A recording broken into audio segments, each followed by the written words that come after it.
Olá, graça e paz. Bom dia, boa tarde ou boa noite para você que está comigo aqui no nosso canal. Não é meu, não é seu, é nosso. Então vamos fazendo a leitura da palavra do bondoso Senhor que nos cuida e que está conosco agora, no momento da leitura.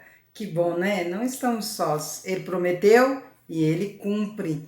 Nunca nos deixaria sozinhos. E hoje é domingo, dia de ir na casa do Senhor. E aí, você não vai ficar aí sem participar do culto da escola dominical, né? Espero que não, hein? A igreja é um lugar da gente ter comunhão com os irmãos. E quando você vai à igreja, só um conselho de uma missionária, né? Quando você vai à igreja, não vá para olhar os irmãos, não vá para reparar defeitos nas pessoas. Porque se você for parar para olhar os seus, demora para a gente não ver um, hein?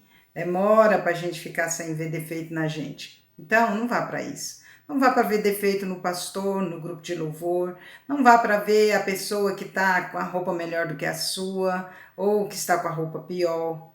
Vá na igreja para cultuar a Deus. Vai só com essa intenção no seu coração. E você vai ver como que o culto vai ser uma bênção, porque é você que estará prestando a Deus o culto. Então, toda música que você cantar é para Deus, sem observar quem está cantando de sua volta, sem observar quem está lá na frente cantando, como que está cantando, e se está tendo playback, se não é playback, se toca, se não toca, tá? Não, vá sem observar a roupa que o pastor está usando, se a mulher do pastor é cuidadosa, se tem criança correndo, vá prestar culto a Deus. Eu tenho certeza que quando você prestar culto a Deus, que toda oração que você ouvir ou fizer, você tiver sintonizada com Deus, você vai ver que o culto será muito mais agradável. Porque você que prestou o culto. Bom, vamos comigo, chega de sermão? Bora aqui, Levítico 19, do versículo 1 até o capítulo 20, versículo 21. O Senhor também disse a Moisés: dê as seguintes instruções a toda a comunidade de Israel: sejam santos, pois eu, o Senhor seu Deus, sou santo. Mostrem respeito, cada um de vocês, por sua mãe e por seu pai. Guardem também meus sábados, eu sou o Senhor seu Deus. Não depositem sua confiança em ídolos, nem façam para si imagens de metal representando deuses. Eu sou o Senhor seu Deus. Quando sacrificarem uma oferta de paz ao Senhor, apresentem-na de forma apropriada para que sejam aceitos. Comam o sacrifício no mesmo dia em que o oferecerem ou no dia seguinte. O que restar até o terceiro dia será completamente queimado. Se algo do sacrifício for comido no terceiro dia, estará contaminado e não será aceito. Quem o comer no terceiro dia será castigado, pois contaminou aquilo que é santo ao Senhor, e será eliminado do meio do povo. Quando fizerem a colheita de sua terra, não colham as espigas nos cantos dos campos, nem apanhem aquilo que os ceifeiros deixarem cair. O mesmo se aplica à colheita da uva. Não cortem até o último cacho de cada videira, nem apanhem as uvas que caírem no chão. Deixem-nas para os pobres e estrangeiros que vivem entre vocês. Eu sou o Senhor, seu Deus. Não roubem, não mintam, nem enganem uns aos outros. Não desonrem o nome do seu Deus, usando-o para jurar falsamente. Eu sou o Senhor. Não explorem, nem roubem o seu próximo. Não fiquem até o dia seguinte com o pagamento de seus empregados. Não insultem o surdo, nem façam o cego tropeçar. Temam o seu Deus. Eu sou o Senhor.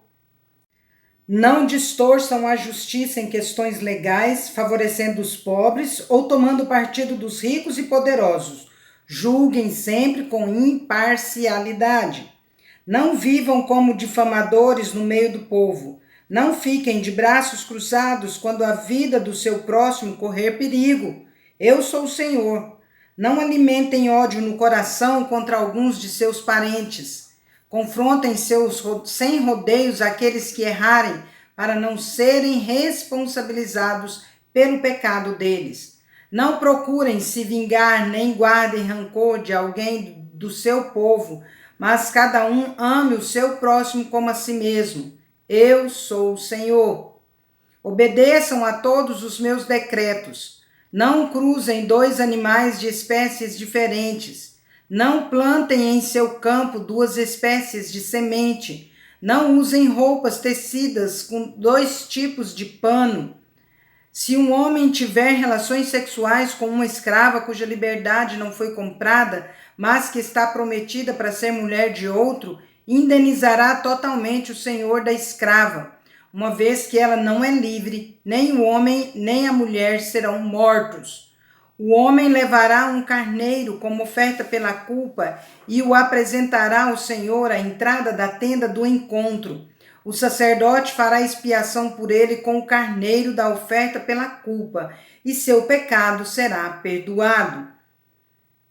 Quando entrarem na tenda e plantarem árvores frutíferas de todo tipo, não colham os frutos, quando entrarem na terra e plantarem árvores frutíferas de todo tipo, como não colham os frutos nos primeiros anos, considerem esses frutos proibidos e não os comam.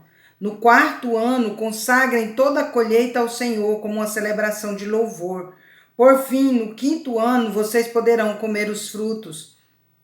Se procederem desse modo, sua colheita aumentará. Eu sou o Senhor, seu Deus. Não comam carne em que ainda houver sangue. Não pratiquem adivinhação nem feitiçaria. Não cortem o cabelo dos lados da cabeça, nem raspem a barba rente à pele. Quando lamentarem a morte de alguém, não façam cortes no corpo, nem marcas na pele. Eu sou o Senhor. Ninguém contamine sua filha, tornando-a uma prostituta, pois a terra ficaria cheia de prostituição e perversão. Guardem meus sábados e tratem meu santuário com reverência. Eu sou o Senhor. Não se contaminem procurando médiuns e os que consultam os espíritos dos mortos. Eu sou o Senhor, seu Deus. Levantem-se na presença dos idosos e honrem os anciãos. Temam o seu Deus. Eu sou o Senhor. Não se aproveitem dos estrangeiros que vivem entre vocês na terra. Tratem-nos como se fossem israelitas de nascimento e amem-nos como a si mesmos. Lembrem-se de que vocês eram estrangeiros quando moravam na terra do Egito. Eu sou o Senhor, seu Deus. Não usem medidas desonestas ao medirem comprimento, peso ou volume. Suas balanças e seus pesos devem ser exatos, assim como suas vasilhas para medir produtos secos ou líquidos. Eu sou o Senhor, seu Deus, que os tirou da terra do Egito. Obedeçam a todos os meus decretos e a todos os meus estatutos, pondo-os em prática. Eu sou o Senhor. O Senhor disse a Moisés: dê as seguintes instruções ao povo de Israel. Elas se aplicam tanto aos israelitas de nascimento como aos estrangeiros que vivem em Israel. Se algum deles oferecer seus filhos como sacrifício a Moloque, será executado. Os membros da comunidade o apedrejarão até que ele morra. Eu mesmo me voltarei contra ele e o eliminarei do meio do povo, pois contaminou meu santuário e desonrou meu nome santo ao oferecer seus filhos a Moloque. E se os membros da comunidade fizerem vista grossa àquele que ofereceu seus filhos a Moloque e se recusarem a executá-lo, eu mesmo me voltarei contra ele e sua família. Eu eliminarei do meio do povo tanto aquele homem como os que o seguiram em sua prostituição no culto a Moloque. Também me voltarei contra aqueles que procuram médiuns ou que consultam os espíritos dos mortos cometendo prostituição. Eu os eliminarei do meio do povo. Portanto, consagrem-se e sejam santos, pois eu sou o Senhor, seu Deus. Guardem meus decretos, pondo-os em práticas, pois eu sou o Senhor que os santifica. Quem ofender a honra de seu pai ou sua mãe será executado. Decretou a própria morte quando amaldiçoou seus pais. Se um homem cometer adultério com a mulher do seu próximo, o homem e a mulher que cometeram adultério serão executados. Se um homem desonrar seu pai tendo relações sexuais com qualquer das esposas de seu pai, o homem e a mulher serão executados. Decretaram a própria morte. Se um homem tiver relações sexuais com sua nora, ambos serão executados, pois cometeram uma depravação. Decretaram a própria morte. Se um homem adotar práticas homossexuais e tiver relações sexuais com outro homem, como se fosse com uma mulher, os dois cometem um ato detestável e serão executados. Decretaram a própria morte. Se um homem se casar com uma mulher e com a mãe dela, comete uma perversão. O homem e as duas mulheres serão queimados vivos para acabar com a perversidade entre vocês. Se um homem tiver relações sexuais com um animal, ele deverá ser executado e o animal será morto. Se uma mulher se entregar a um animal macho para ter relações sexuais com ele, tanto ela como o animal serão executados. Matem ambos. Decretaram a própria morte. Se um homem se casar com sua irmã, filha de seu pai ou de sua mãe, e se tiverem relações sexuais, cometeram uma infâmia. Ambos serão eliminados do meio do povo, à vista de todos. Uma vez que o homem desonrou sua irmã, será castigado por causa do seu pecado. Se um homem tiver relações sexuais com uma mulher durante a menstruação, ambos serão eliminados do meio do povo, pois juntos expuseram a fonte do fluxo de sangue da mulher. Não tenha relações sexuais com sua tia, irmã de sua mãe ou de seu pai, pois causaria desonra a uma parenta próxima. As duas partes são culpadas e serão castigadas por causa do seu pecado.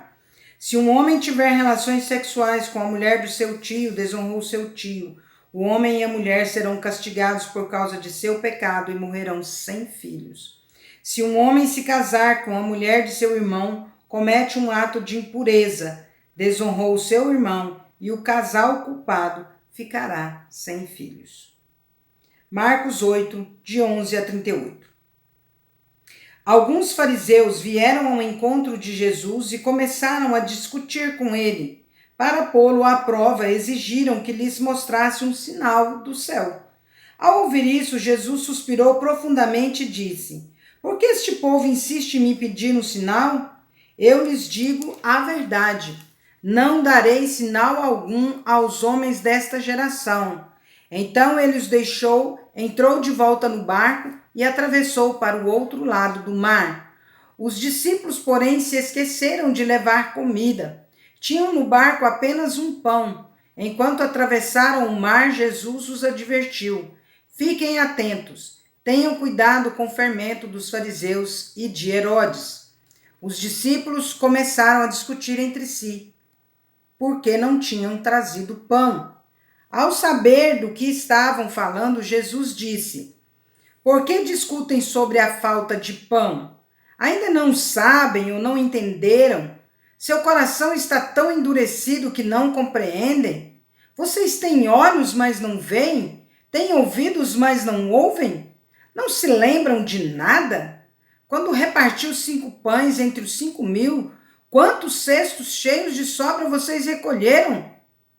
12, responderam eles. E quando repartiu 7 pães entre os 4.000, quantos cestos grandes cheios de sobras vocês recolheram? 7, responderam. E vocês ainda não entenderam? Perguntou. Quando chegaram a Betsaida, algumas pessoas trouxeram um cego a Jesus e lhe pediram que o tocasse. Ele tomou o cego pela mão e o levou para fora do povoado.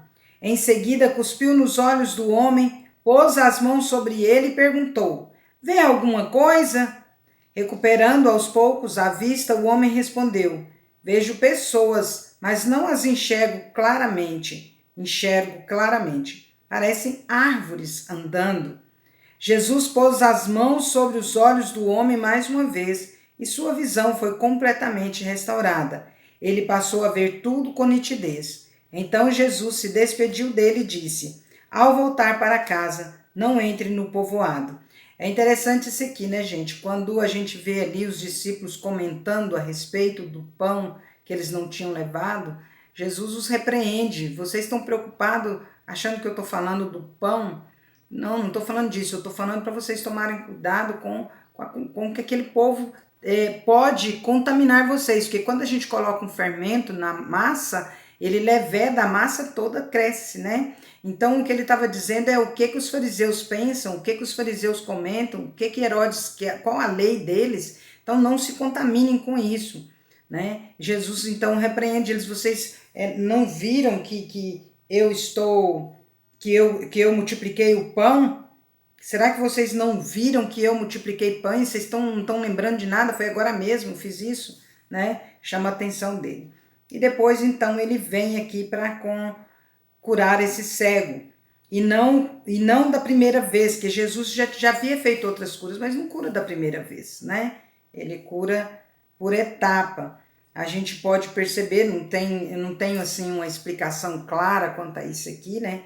Mas a gente pode perceber ali Jesus dando uma lição ali nos seus discípulos, mais uma vez, né? Tá vendo?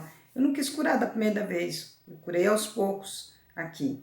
Eu podia ter feito da primeira vez? Podia. Eu posso curar aos poucos? Eu posso. Então, assim, eu tenho poder nas minhas mãos. Então, vocês precisam acompanhar, né, com os olhos, com o que eu posso fazer e como eu posso fazer. A maneira que eu faço, é do jeito que eu faço. Então, nós precisamos entender que Deus, ele age da maneira dele. Ele faz do jeito dele. Todas as coisas que ele fizer é do jeito dele. Nós precisamos entender que o nosso Deus é um Deus de milagre, um Deus que faz maravilhas. Mas tudo ele vai fazer. Quando, como, onde, com quem ele quiser. Tá? Não tome por experiência o milagre que aconteceu na vida do fulano ou do ciclano e que na sua vida não está acontecendo. Não é que você tem menos fé ou que Deus gosta mais do outro, tá? Deus age como, quando, onde, com quem e por que ele quer, né? Tá bom? Gente, então vamos entendendo. Ó. Ele podia ter curado o cego da primeira vez? Podia, mas ele não quis. Ele quis passar por isso aqui. Eu não tenho assim uma explicação. Esses dias há pouco a gente ouviu um estudo sobre isso aqui e o próprio pastor fala que não tem um consenso claro quanto a isso aqui, né? Os estudiosos, mas cada um vê de algumas formas, né? Então a gente entende que Jesus, ele mostra que eu faço do jeito que eu quero. Que eles mostrassem, será que ele não é poderoso? Sou, mas eu não quis, né? Continuando. Jesus e seus discípulos deixaram a Galiléia e foram para os povoados perto de Cesareia de Felipe. Enquanto caminhavam, Jesus lhes perguntou: quem as pessoas dizem que eu sou? Eles responderam: alguns dizem que o Senhor é João Batista, outros que é Elias ou um dos profetas. E vocês? Perguntou ele. Quem vocês dizem que eu sou? Pedro respondeu: o Senhor é o Cristo. Mas Jesus os advertiu de que não falassem a ninguém a seu respeito. Então Jesus começou a lhes ensinar que era necessário que o Filho do Homem sofresse muitas coisas e fosse rejeitado pelos líderes do povo, pelos principais sacerdotes e pelos mestres da lei. Seria morto, mas 3 dias depois ressuscitaria. Enquanto falava abertamente sobre isso com os discípulos, Pedro chamou de lado e o repreendeu por dizer tais coisas. Já pensou que ousadia? Pedro era ousado demais, né, gente? Jesus se virou, olhou para os seus discípulos e repreendeu Pedro. Afaste-se de mim, Satanás, disse ele. Você considera as coisas apenas do ponto de vista humano, não da perspectiva de Deus. Depois, chamou a multidão e os discípulos e disse: se alguém quer ser meu seguidor, negue a si mesmo, tome a sua cruz e siga-me. Se tentar se apegar à sua vida, a perderá. Mas se abrir mão de sua vida por minha causa e por causa das boas novas, a salvará. Que vantagem há em ganhar o mundo inteiro, mas perder a vida? E o que daria o homem em troca de sua vida? Se alguém se envergonhar de mim e de minha mensagem nesta época de adultério e pecado, o Filho do Homem se envergonhará dele, quando vier na glória de seu Pai com os santos anjos. Você tem vergonha de dizer ao mundo que é crente? Tem um hino, né? Direi ao mundo que sou crente, não me envergonho de o dizer. Direi ao mundo que sou crente e que por Cristo vou viver. E aí, você tem vergonha, não? Não, né? Vamos morrer por Cristo, se necessário for, né? Salmo 42, de 1 a 11, ao regente coral, salmo aos descendentes de coral. Hoje eu tô boa para pregar, né? Porque é domingo, né? Hoje à noite eu vou pregar. Eu vou falar sobre eu quero viver algo novo. Ficou curioso? Eu vou falar sobre esse tema. Como a corça anseia pelas correntes de água, assim minha alma anseia por ti, ó Deus. Tenho sede de Deus, do Deus vivo. Quando poderei estar na presença dele? Dia e noite as lágrimas têm sido o meu alimento, enquanto zombam de mim o tempo todo, dizendo: onde está o seu Deus? Meu coração se enche de tristeza, pois me lembro de como eu andava com a multidão de adoradores, à frente do cortejo que subia até a casa de Deus, cantando de alegria e dando graças, em meio aos sons de uma grande festa. Por que você está tão abatida, ó minha alma? Por que está tão triste? Espere em Deus. Ainda voltarei a louvá-lo, meu Salvador e meu Deus. Agora estou profundamente abatido, mas me lembro de ti, desde o distante Monte Hermon, onde nasce o Jordão, desde a terra do Monte Mizar. Ouço o tumulto do mar revolto, enquanto suas ondas e correntezas passam sobre mim. Durante o dia, porém, o Senhor me derrama seu amor, e à noite entoo os seus cânticos, e faço orações ao Deus que me dá vida. Clamo: ó Deus, minha rocha, por que te esqueceste de mim? Por que tenho de andar entristecido, oprimido por meus inimigos? Os insultos deles me quebram os ossos. Zombam de mim o tempo todo, dizendo: onde está o seu Deus? Por que você está tão abatida, ó minha alma? Por que está tão triste? Espere em Deus, ainda voltarei a louvá-lo, meu Salvador e meu Deus. Ô glória, você está abatido? Levanta a cabeça e vá servir ao Senhor com alegria. Deixa as tristezas, né? Deixa pra lá essas tristezas, tá? Eu tô lembrando de uma música que meu pai cantava, quase que eu canto. Ai, vamos lá. Provérbios 10, 17. Quem aceita a disciplina está no caminho da vida, mas o que despreza a repreensão se desvia dele. Quem aceita a disciplina está no caminho da vida. Gente, não fica triste quando alguém te chama a atenção, né? Claro que a pessoa que te chama a atenção deve saber também chamar a sua atenção com amor, com bondade, mas se por acaso ela não tiver trejeito, mas te chamar a atenção por uma boa causa, aceita a disciplina, né? Aceita a disciplina de Deus que vem para o bem nosso, para nos enriquecer, para nos fazer crescer e ser melhor. Chega de sermão por hoje. Finalmente, irmãos, tudo que é verdadeiro, tudo que é respeitável, tudo que é justo, tudo que é tudo que é puro, tudo que é amável, tudo que é de boa fama, se alguma virtude há e se algum louvor existe, seja isso que ocupe o nosso pensamento, em nome de Jesus, amém?